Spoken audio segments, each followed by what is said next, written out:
አንተ ችግር ውስጥ ነህ። ነዓም አዎ ችግር ውስጥ ነኝ። አንተ ጌታዬ ሆይ በለው አላህ እኔ ከማስበው አንተ ተድቢር ያደረግከው ይበልጣል። ከኔ ምርጫ አንተ ምርጫ ይበልጣል።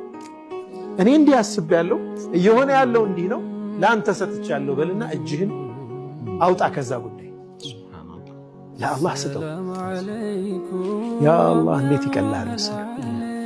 አንተ ብቻህን ተሸክመዋል። አንደኛ የተሸከምከው ሐቂቃ አይደለም፣ ዝም ብሎ አእምሮህ የፈጠራቸው እውነታዎች ያን ቆረጥክ፣ በሐጅማ መጣህ፣ ይህንንም አልተሸከምከው።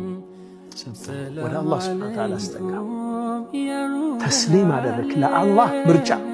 በዚህ ሂደት ውስጥ ለሚመጣው ማንኛውም ነገር አላህ ሱብሓነሁ ወተዓላ የመረጠልኝን ተቀብያለሁ፣ እቀበላለሁ። ጌታዬ አንተ ያንተ ምርጫ ለእኔ በላጭ ነው አለ።